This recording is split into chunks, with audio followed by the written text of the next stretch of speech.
Hello, everybody. I assembled my cabinet today for updates on the progress we've made across several areas. Secretary Gates and Secretary Clinton spoke about issues of national security.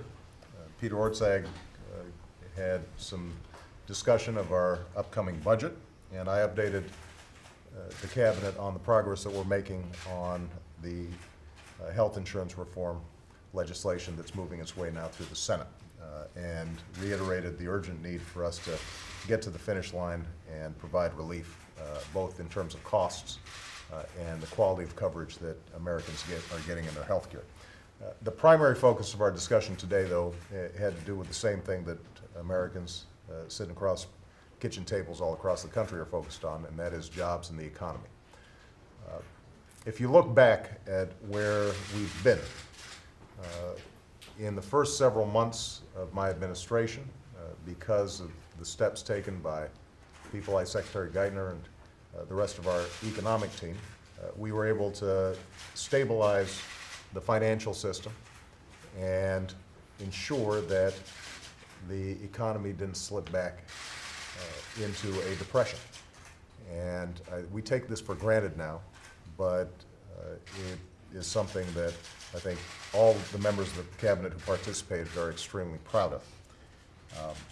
Since that time, we've passed a Recovery Act that's put a middle-class tax cut into people's pockets, that has invested in infrastructure all across this country and put people back to work, and something that isn't noted often enough, has helped stabilize state budgets at a time in which we could have seen hundreds of thousands of layoffs in teachers and police officers and firefighters. Our economy is growing again for the first time in more than a year, and we know that economic growth is a prerequisite for job growth. But having said that, what I emphasize today is we cannot sit back and be satisfied given the extraordinarily high unemployment levels that we've seen. We have only taken the first step in curing our economy and making sure that it is moving on the right track. And I will not rest until businesses are investing again and businesses are hiring again and people have work again. Now, this is going to be a challenging task. It's challenging because of the extraordinary blow that the financial crisis delivered to the economy as a whole.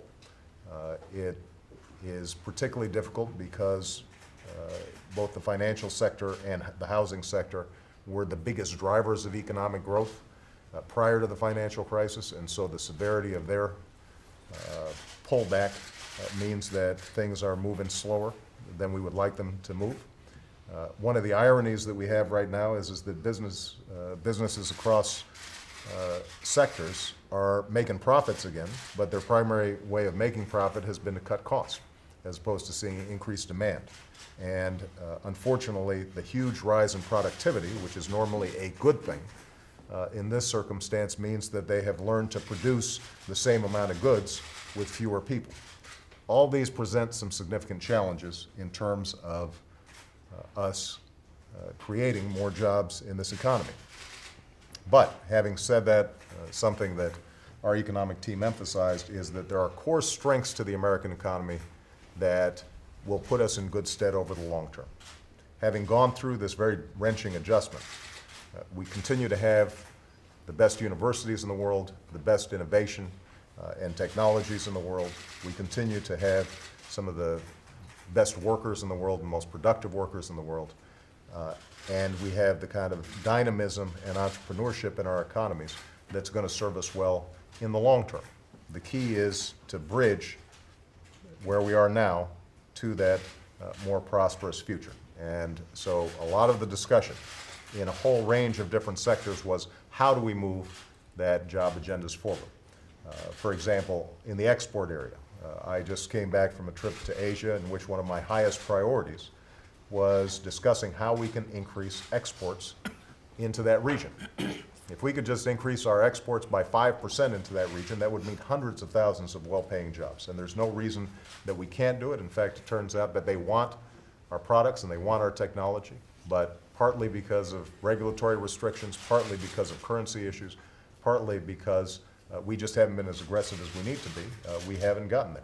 That's something that we're going to be focusing on infrastructure.